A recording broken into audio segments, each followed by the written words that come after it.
Nah, tolong anak-anak apa? Tolong tenang kembali. Duduknya yang rapi ya. Yang kain sarungnya tolong dipasang baik-baik. Tuh dia orang kalah bambu gitu. Pas mungkin agak pada kalah bambu gitu. Pasang kain sarung itu. Nah, jadi Bapak Ibu ya, yang akan dihisab itu harta. Itu siapa nih? Jangan kesarungnya begitu. Lalu ibu-ibu di belakang. Nah, ya. Begitulah model anak-anak kita nih ibu ya. Susah dikasih tahu. Apa persoalannya? Kenapa mereka susah menerima pemberitahuan ini? Karena hati mereka keras. Kenapa hati mereka keras? Karena Al-Quran jauh dari mereka. Saya yakin mereka ini baca Quran di rumah tiap hari ini.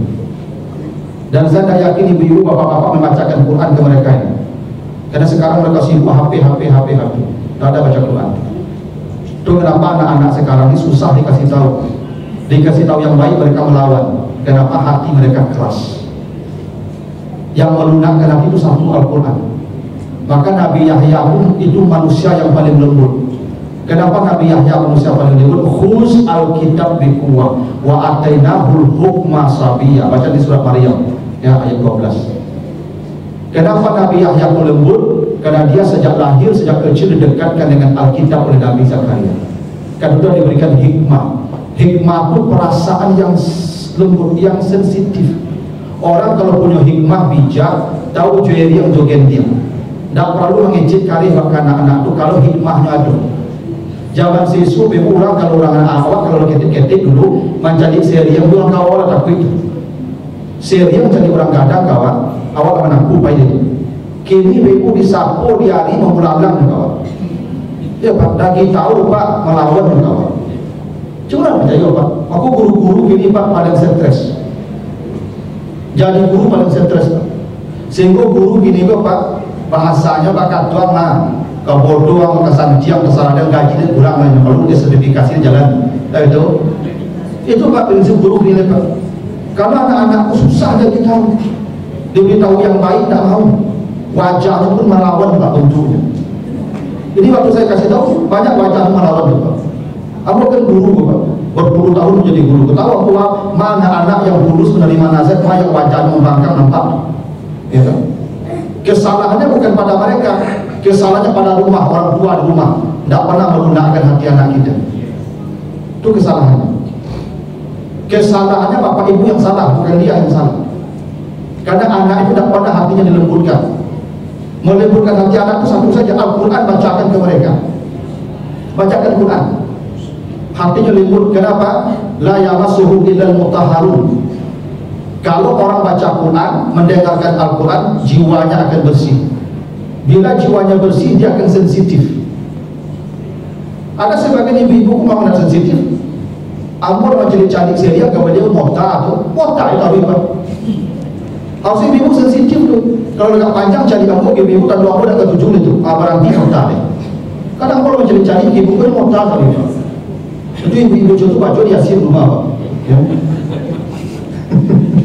Itu supaya lunak, supaya sensitif. Kadang-kadang begitu ibu. Saya ini kadang-kadang seperti perhatikan tuh. Memang ibu-ibuku sebagian hobi begitu tuh. Ustaz ceramah mota, mana ibu-ibu cukup macam. Ya tuh. Mungkin ibu-ibu cukup dibaca Quran akhir beliau Pak. Yang baca Quran supaya bunda hati sensitif. Karena Nabi Yahya kenapa sensitif? Khuz al-kitab biquwwah. Sejak lahir dia dengan Alkitab. Wa atainahu al-hukma sabiyya. Sejak kanak-kanak dia mendapatkan hikmah. Hikmah itu hati yang lembut, jiwa yang sensitif. Nah jadi Bapak Ibu yang dihisab itu harta.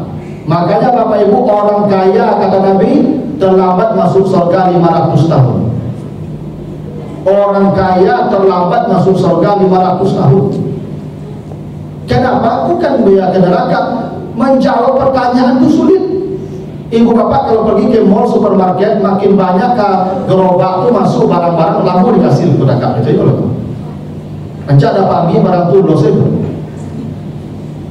Makanya Bapak Ibu yang punya Pajero itu kemudian masuk surga kalau punya Avanza, cak tadi Avanza letak udah panjang cerita.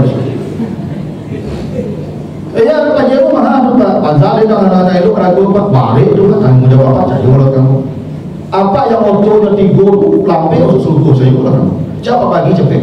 Ya, pada merasa ibu besok. Karena yang ditanya harta tu cara dapat halal tak? Halal cara dapat, cara pakainya. Bagaimana cara pakai apa? Di rumah surat dua, waktu tiga, baca pakai itu. Tak masalah, saya kalau kamu. Ibu yang baju 2 lemari di rumah itu, yang tas 2 lemari, yang sepatu 2 lemari itu subuh. Ayah sudah baca ciong ni, saya percaya orang macam bagi si baju itu deh. Belum umur 60 kau pakai si baju tak apa pasang 5 pasang, tidak kelamu baju itu. Mana sampai 2 lemari baju itu tas itu ibu kau itu. Balik baju, balik jilbab, balik itu matching satu baju, balik jilbab, balik tas, balik jilbab, balik tas, balik baju ke bawah matching. Ibu bermasalah itu. Halal itu halal cara pakai. Cara pakainya untuk apa? Kalau ibu andul saja lemari baju itu jangan masalah. Mubazir kalau ibu namanya. Ya. Semua akan ditanya cara dapat dan cara pakai. Itu yang balik Islam itu. Ya. Makanya manusia nanti baca di surah Al-Haqqah 8:9 ada 2 yang diteriaki manusia ketika dihisab nanti. Apa kata manusia? Ma'alna anni maliyah. Ya Tuhan, kenapa saya jadi orang kaya dulu? Yang diteriaki manusia di depan hisab, kenapa saya kaya dulu? Ternyata berat jadi orang kaya itu. Yang kedua, halaka anni sultaniyah. Ya Tuhan, kenapa dulu saya punya jabatan? Itu presiden itu paling kudir masuk surga juga. Payah itu presiden itu ibu. Kau tahu dah presiden itu payahnya hisap jabatan di sudah. Jangan 3 periode, lesok periode saja pun. Ya, makanya itu Pak Wali, Pak Ibu lama panjang jutaan orang kamu nanti besok. Ya, itu Pak RW kemudian masuk surga tu Pak RT kemudian. Ya, makanya Pak RW adalah seperiode itu Pak Ibu periode lagi kerasu ya panjang misalnya. Ya, Pak RW, Pak RT. Yang paling lama jadi rakyat kan? Dia tinggal Pak Isai Subuh lebih mudah dong, dan menjawab paling banyak keluarga akhirnya. Apa-apa yang punya isi 2-3 lama situ. Jadi siapa? Kalau masalah macam saja kira. Kalau 2-3 apa paling dapat doa saya orang kamu. Nah makanya yang diteriaki manusia apa? Ya celakalah saya, kenapa saya kaya, kenapa saya punya jabatan, ya kan? Kau tahu lah orang itu apa yang jabatan kau ada kadamu orang mencalek lah percaya orang. Nak kadamu orang menjadi capres sebab cawagup cagup tidak kadamu lah. Kau tahu lah payahnya hisap jabatan tu. Dak tanggung payahnya kan? Yubana paling lama tu pas orang hisap jabatan tu maka teriak manusia tu. Dia bersyukur lah ibu yang bersatu mencalek ya. Minta pandang menjadi pejabat tanah di itu. Nah baru yang terakhir an ilmihi fima amila bi, tentang ilmu seberapa banyak dia amalkan ilmunya. Ibu bapak jangan tapi begitu ambo disuruh dulu ke surga enggak. Bisa jadi aku paling terakhir ke surga. Kenapa? Saya punya ilmu. Ilmu itu akan ditanya berapa banyak kau amalkan ilmu. Kalau tidak sesuai dengan amal dan ilmu, kalau benar aku itu. Jangan tapi begitu orang-orang alim itu akan dulu ke surga, belum tentu. Karena yang dihisap itu ilmu. Makin banyak ilmu orang, makin banyak hisap. Maka ibu makin acuh dengan ceramah, makin acuh dengan pengajian itu payah nanti. Iya, merasa itu hisap. Oh, kalau begitu udah usah pengajian Ustaz ya. Kamu jadi lari mana? Ibu kalau bodoh, ada bela bodoh saya kalau dia bodoh masalah lah. Inna sam'a tadi mau ditanya, wal basara mata ditanya, wal fuada ditanya, ya semua itu ya ditanya Allah itu. Mana kau tak tahu? Kau ditanya, kau tak tahu Tuhan? Tak tahu mana? Bah kau tak tahu? Dulu tengok, dulu ada, dulu buta, dulu HP ada, TV ada, Ustaz banyak tak kau tanya bagai? Tak lama dah tu tak percaya lah kamu. Tak lama tak aman tak percaya lah kamu. Oh banyak dengan cara apa? Tak lama lah. Lagi amalkan tak? Ya tak? Makanya Bapak Ibu, hisab itu paling menakutkan. Itu makanya kenapa manusia berkata ketika menghadapi hisab, ya laitani lam uta kitabiyah, ya Tuhan, kenapa harus ada hisab? Ternyata hisab menakutkan, mengerikan. Ya laitaha kanatil qadiyah, taklah cukup kematian saja ya Tuhan, baku adono dan modiku mati selesai urusan. Tidak kata Allah, hisab tidak mudah lebih.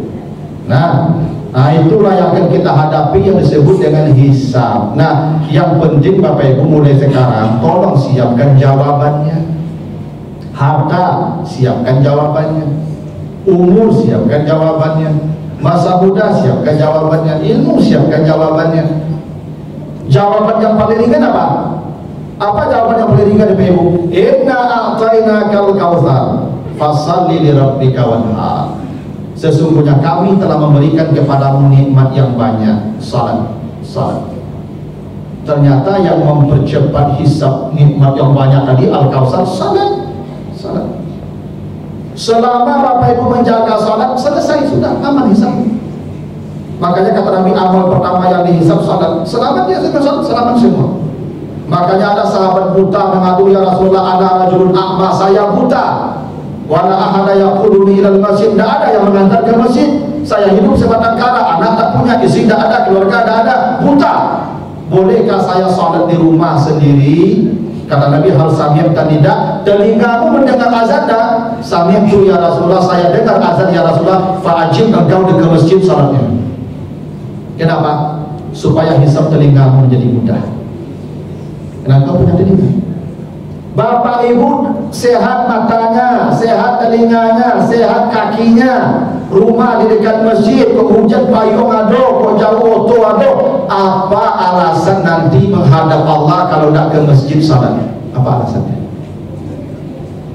Apa hujah Bapak Ibu di hadapan Allah ketika dihisab kalau Bapak Ibu tidak datang ke masjid? Waktu sehat, lutut sehat, oto ada, hujan payung ada, rumah kaki masjid, alasan apa? Makanya kata Allah, inna a'tainakal kautsar, nikmatmu banyak sekali ya, fasalli, jaga salatmu. Hanya salat yang menyelamatkan hisab yang berat. Percaya Bapak Ibu, kalau Bapak Ibu jagalah salat ini berjamaah, insya Allah hisabnya mudah. Saya, apalagi salat subuh. Karena kata Nabi, basyirul masya'ina fi zulmi ilal masajid bin nuritam yaumal qiyamah. Berikan kabar gembira orang-orang yang berjalan ke masjid untuk salat subuh berjamaah, mereka lah yang paling cepat menuju surga dengan kecepatan cahaya. Hadis sahih riwayat Ibnu Majah. Yang paling cepat menuju surga nanti yang berjalan ke masjid untuk salat subuh berjamaah. Itu makanya Bapak Ibu pergi ke masjid subuh usahalah berjalan kaki, masyak namanya, jalan kaki, jangan jodoh, jangan jodoh, jalan kaki. Kecuali lututnya sakit. Nah, tapi dia kantong jarak rumah juga. Kalau boleh bukan turun kau aja kaki belum boleh. Nama kau motor ni, kan? Ada sesuaikan dengan keadaan. Tapi berjalan kaki lah kalau bisa. Karena itulah cahaya yang kita gunakan menuju surga melewati sirat. Nah, makanya salat juga. Makanya Bapak Ibu ini yang sudah ya menunggu hari yang subuh berjamaah, kok jangan tinggal jelek ya, jangan tinggal Pak yang subuh berjamaah Pak ya, yang lah pensiun subuh berjamaah boleh. Apalagi yang tiup baca ramah masjid sampai pasada, itu mana ada itu tak kamu.